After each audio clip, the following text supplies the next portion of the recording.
സാറേ, ഈ ഇസ്രായേൽ ഉൽപ്പന്നങ്ങൾ ബഹിഷ്കരിക്കാൻ വേണ്ടി ലോകത്തിലൊട്ടാകെ ഇസ്ലാമിക മൗലികവാദികളും ഒക്കെ വലിയ പ്രചാരണം നടത്തിക്കൊണ്ടിരിക്കുന്ന കാലത്ത് ഒരു ഇന്ത്യൻ കമ്പനിക്കെതിരായിട്ട് വലിയ പ്രചാരണം ഇപ്പോൾ തുർക്കി നടത്തിക്കൊണ്ടിരിക്കുകയാണ്.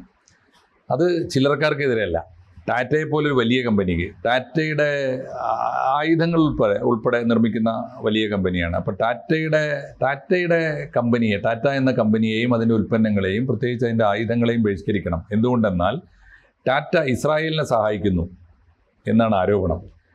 അങ്ങനെ തുർക്കിക്ക് അങ്ങനെ ഉന്നയിക്കാൻ ചരിത്രപരവും ധാർമ്മികവുമായ അർഹതയുണ്ടോ? സത്യത്തിൽ അങ്ങനെ അർഹതയില്ല. എന്താന്ന് വെച്ചാൽ ഈ F-35 ഉണ്ടല്ലോ, വിമാനം, യുദ്ധവിമാനം, അമേരിക്കയുടെ, ഇതിൻ്റെ കുറേ ഭാഗങ്ങൾ തുർക്കിയിൽ നേരത്തെ നിർമ്മിച്ചിരുന്നു. ആ കാലത്ത് ഈ ഇസ്രയേലും അമേരിക്കയും തമ്മിൽ വലിയ സഖ്യമാണല്ലോ. ഇപ്പോഴും സഖ്യമാണ്, എപ്പോഴും. ഇപ്പൊ ശകലം നിരസമുണ്ട് ഗാസയുടെ ഒക്കെ കാര്യത്തിൽ. എന്നാലും ഗംഭീരമായ സഖ്യം നിലനിന്ന കാലത്ത് ഈ തുർക്കിയിൽ ഉണ്ടാക്കിയിട്ട് F-35 അതിൻ്റെ ഭാഗങ്ങൾ ഇസ്രയേലിലേക്ക് തുർക്കിയുടെ തുറമുഖങ്ങളിൽ നിന്ന് കയറ്റി അയച്ചിരുന്നതായിട്ട് അതൊരു വസ്തുതയാണ്. അങ്ങനെ കയറ്റി അയച്ചിരുന്നു എന്ന് പറഞ്ഞാൽ തുർക്കിയിൽ നിന്ന് തന്നെ ആയുധം അല്ലേ ഇസ്രയേലിലേക്ക് പോയിരുന്നതാണ്. അപ്പോൾ ഇപ്പൊ ടാറ്റ അഡ്വാൻസ്ഡ് സിസ്റ്റംസ് എന്ന് പറഞ്ഞാൽ ടാറ്റയുടെ പ്രതിരോധ കമ്പനി ഇസ്രയേലുമായിട്ട്, ഇസ്രയേൽ എയ്റോ ഇൻഡസ്ട്രീസുമായിട്ടൊക്കെ ചേർന്ന് പ്രവർത്തിക്കുന്നുണ്ട്. നമ്മൾ കുറേ ആയുധങ്ങൾ ടാറ്റ അഡ്വാൻസ്ഡ് സിസ്റ്റംസ് കുറേ ആയുധങ്ങൾ ഇസ്രയേലിനൊക്കെ വിൽക്കുന്നൊക്കെ ഉണ്ട്. അപ്പോൾ പറയാൻ ധാർമ്മികതയൊന്നുമില്ല. ഇതിൻ്റെ വസ്തുതകളിലേക്ക് നോക്കിയാൽ കഴിഞ്ഞ ഒക്ടോബർ 24 തുർക്കി സ്റ്റേറ്റ് TV TRT ആണ് ഈ വലിയ ഇത് തുടങ്ങിയത്. ഈ രാജീവ് ചന്ദ്രശേഖറിനെതിരെ റിപ്പോർട്ടറൊക്കെ ഇങ്ങനെ ഓരോന്ന് അടിസ്ഥാനരഹിതമായിട്ട് പറയുമല്ലോ. അദ്ദേഹത്തിന് ഇപ്പോൾ മറ്റേ കമ്പനി ഇല്ലാത്ത കമ്പനിയുടെ പേരിലാണ് ഈ പറഞ്ഞുകൊണ്ടിരിക്കുന്നത് എന്ന് പറഞ്ഞ പോലെ ഈ ടെലിവിഷനുകൾ ക്രിമിനലുകളായാൽ, അല്ലെങ്കിൽ ക്രിമിനലുകൾ ടെലിവിഷൻ ചാനൽ നടത്തിയാൽ ഇങ്ങനെയൊക്കെ സംഭവിക്കും. അപ്പോൾ സ്റ്റേറ്റ് TV TRT പറഞ്ഞു, ഇന്ത്യ ഇസ്രയേൽ സഖ്യത്തിൽ ടാറ്റ പങ്കെടുക്കുന്നു എന്ന് പറഞ്ഞിട്ടാണ് അവർ TV വാർത്താ സംപ്രേഷണം. അതായത് ഒരു ഐക്യരാഷ്ട്ര റിപ്പോർട്ട്, UN റിപ്പോർട്ട് ഉദ്ധരിച്ചിട്ടാണ് ഇവർ വാർത്താ സംപ്രേഷണം ചെയ്യുന്നത്. ആ UN റിപ്പോർട്ടിൽ തന്നെയാണ് ഞാൻ നേരത്തെ പറഞ്ഞ F-35 ഭാഗങ്ങൾ, അതിൻ്റെ ജെറ്റ് ഇന്ധനം, ഫ്യൂവല്, പിന്നെ എണ്ണ തുടങ്ങിയവയൊക്കെ തുർക്കി തുറമുഖം വഴി തന്നെ ഇസ്രയേലിൽ എത്തിക്കുന്നു എന്നുള്ള കാര്യവും ഇവർ ഉദ്ധരിച്ച റിപ്പോർട്ടുണ്ടല്ലോ, UN റിപ്പോർട്ട്. അതായത് ടാറ്റ ഇസ്രയേലുമായിട്ട് സഹകരിക്കുന്നുണ്ട് എന്ന് UN ഒരു റിപ്പോർട്ടിൽ പറയുന്നതിൻ്റെ ഒരു പാരഗ്രാഫിൽ തന്നെ തുർക്കി തുറമുഖം വഴി എണ്ണയും ജെറ്റ് ഇന്ധനവും ഒക്കെ ഈ F-35 ഭാഗങ്ങളും ഒക്കെ ഇസ്രയേലിലേക്ക് കയറ്റി അയക്കുന്നു എന്നുള്ള കാര്യം പറഞ്ഞിട്ടുണ്ട്. പക്ഷെ അത് മൈൻഡ് ചെയ്യുന്നില്ല ഈ തുർക്കി. ഈ അമേരിക്കയിലെ south Asian left activist movement പറഞ്ഞത്, അവരുടെ ആരോപണം അതേപടി തുർക്കി ഉന്നയിക്കുകയാണ് ചെയ്തത്. അമേരിക്കയിലെ ഇടതുപക്ഷം പറഞ്ഞത് South Asian left activist movement, SALAM എന്നാണ് അതിന്റെ ഷോർട്ട് ഫോം. അതിന്റെ അർത്ഥം എന്താണെന്നറിയോ? രക്ഷ എന്നാണ്.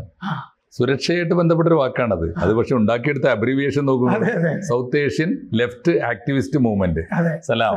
അതാണ് ഈ ലെഫ്റ്റ് പെട്ടെന്ന് കണക്ട് ചെയ്യാൻ പറ്റും, ലെഫ്റ്റ് ജിഹാദി ബന്ധമൊക്കെ. അതെ.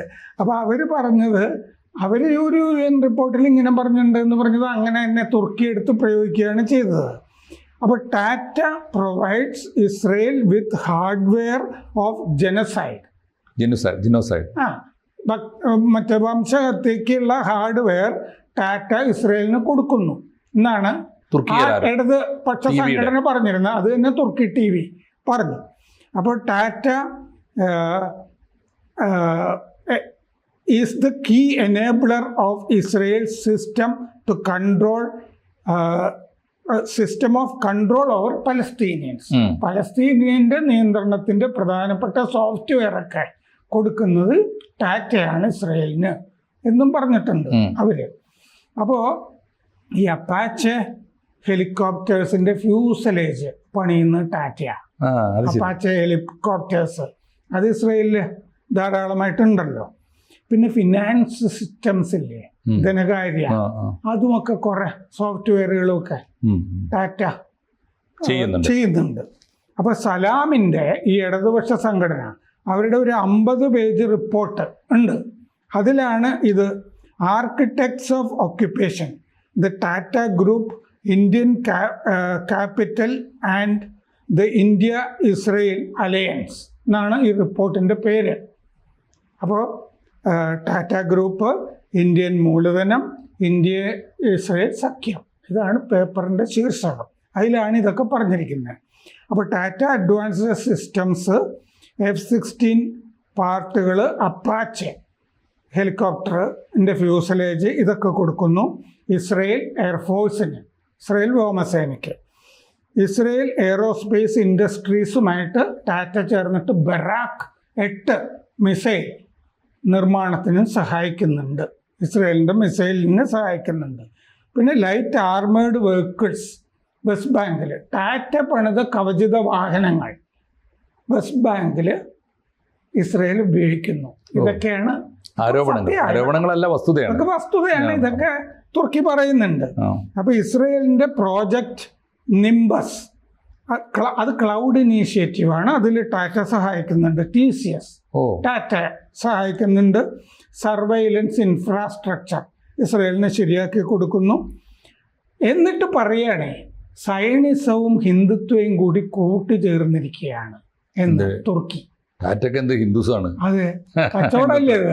കച്ചവടമുള്ളൂ. നമ്മൾ തുർക്കിയിൽ നിന്നും ധാരാളം കച്ചവടം അങ്ങോട്ടും ഇങ്ങോട്ടും ചെയ്യുന്നില്ലേ, തുർക്കിയും നമ്മളും. അല്ല, ഒന്നാമത്തെ കാര്യം ഈ രാജ്യത്തിന്റെ അതിർത്തി, ദേശരാഷ്ട്രങ്ങളുടെ അതിർത്തികളൊക്കെ മായ്ച്ചു കളഞ്ഞ ഒരു പുതിയ ആകാശമാണ് കോർപ്പറേറ്റുകളുടെ ആകാശം.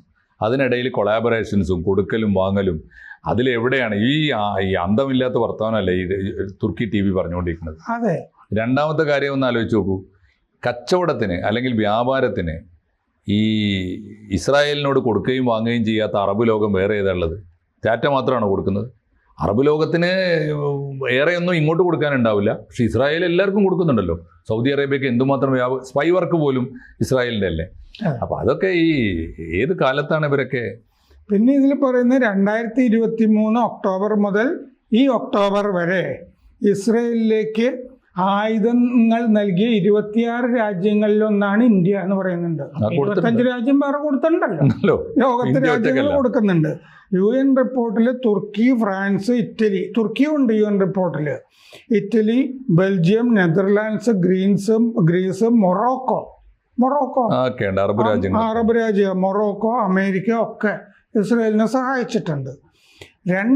ഈ തുർക്കി ഞാൻ പറഞ്ഞല്ലോ, തുർക്കിയിലെ F-35 ഭാഗങ്ങൾ നിർമ്മിച്ച് ഇസ്രയേലിന് തുറമുഖം വഴി, പിന്നെ ഫ്യൂവല്, എണ്ണ ഒക്കെ തുർക്കി കൊടുക്കുന്നുണ്ടായിരുന്നു. പക്ഷെ 2019 നിർത്തി.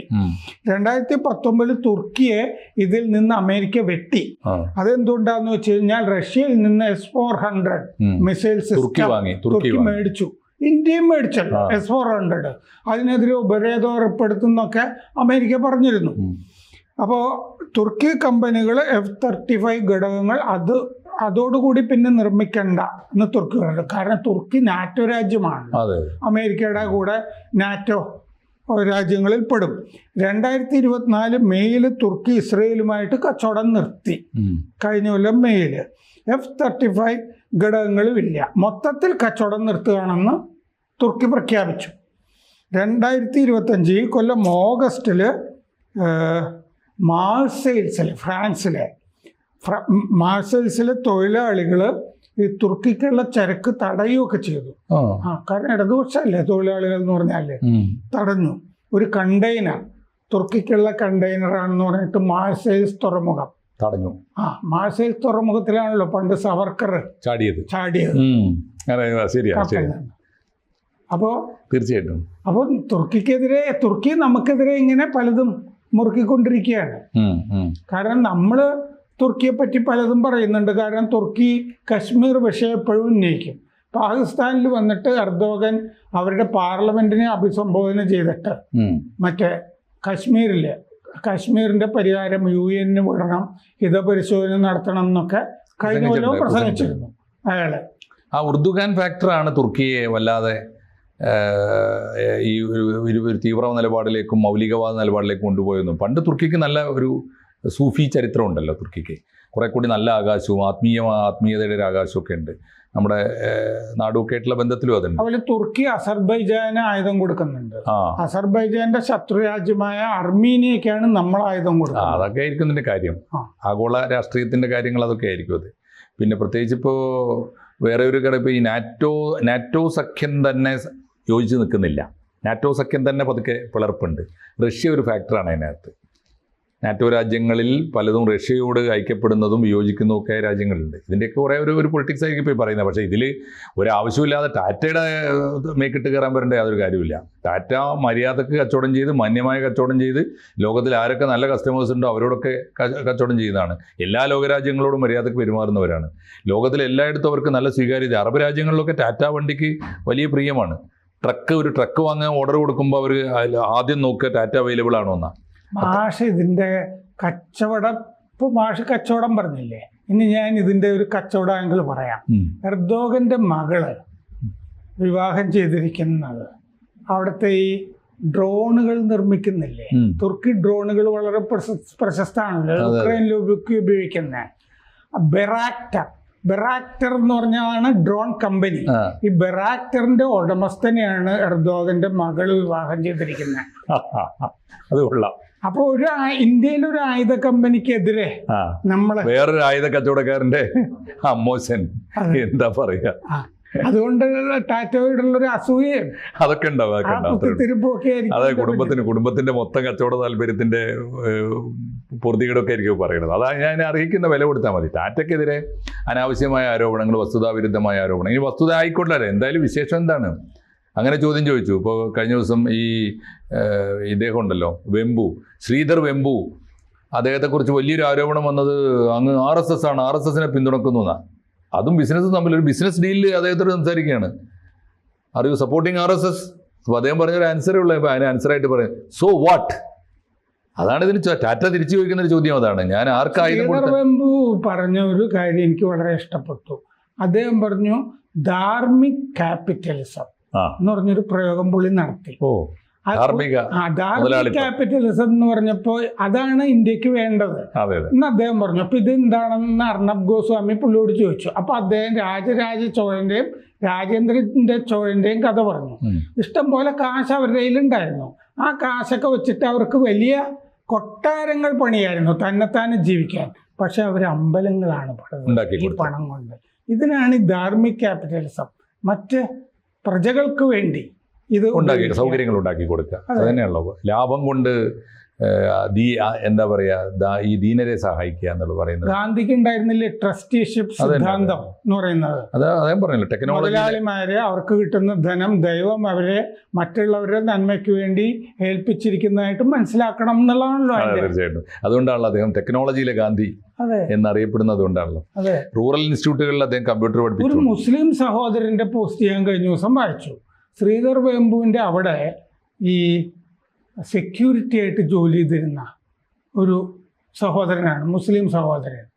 ഒരു ദിവസം അത് കൂടി പോകുമ്പോൾ ഒരു മലയാളി അവിടുത്തെ എഞ്ചിനീയർ കണ്ട് ഇയാളോട് സംസാരിച്ചു. അപ്പോൾ ഇയാൾ പറഞ്ഞു, ഞാൻ പഠിച്ചോളാം, ആഗ്രഹമുണ്ട്, 10ാം ക്ലാസ് വരെ പഠിച്ചിട്ടുള്ളൂ. ഇപ്പം അയാൾ അവിടെ എഞ്ചിനീയറാണ്. അയാൾ പറയുന്നത് എഞ്ചിനീയറിംഗ് കോളേജിലെ ഡിഗ്രി വേണ്ട, അയാൾക്ക് പണി അറിയാമെന്ന് തെളിയിച്ചാൽ മതി, അതിനുള്ള കോഴ്സ് അവർ കൊടുക്കുന്നു. എന്തായാലും നമ്മളിപ്പോൾ തുർക്കിയിൽ നിന്ന് തമിഴ്നാട്ടിലെ ചെങ്കോട്ടയിലെത്തി. അപ്പോൾ തീർച്ചയായിട്ടും ഇത് ടാറ്റയ്ക്കെതിരായി ആവശ്യമില്ലാത്ത, ഞാൻ പറയുന്നത് ടാറ്റ മുതൽ ശ്രീധർ വെമ്പു വരെയുള്ളവർ ഒരു ഇന്ത്യൻ കൾച്ചറിൽ അധിഷ്ഠിതമായിട്ട് ബിസിനസ് നടത്തുന്നവർ, അവർക്ക് മിനിമം അവരുടെ ധാർമ്മികത ഉണ്ടാവും. അതുകൊണ്ടാണ് ടാറ്റ അതിൻ്റെ ഏറ്റവും വലിയ വരുമാനം മുഴുവനും പലപ്പോഴും ഇന്ത്യൻ ദേശീയതയെ സഹായിക്കുകയും ഇന്ത്യക്കാർക്ക് സഹായിക്കും. ഒരു വാചകത്തിൽ അവസാനിപ്പിക്കാൻ തോന്നുന്നു. അതായത് സോറോസ് അദാനിക്കെതിരെ തിരിയുമ്പോൾ തുർക്കി ടാറ്റയ്ക്കെതിരെ തിരിയുന്നു. യെസ്, അത് തന്നെയാണ് എൻ്റെ അവസാനത്തെ വാക്യം. ഓക്കെ, കൂടുതൽ വാർത്തകളും വിശേഷങ്ങളും നിങ്ങളിലേക്ക് എത്താൻ ABC മലയാളം സബ്സ്ക്രൈബ് ചെയ്യുക, ബെൽബട്ടനും അമർത്തുക.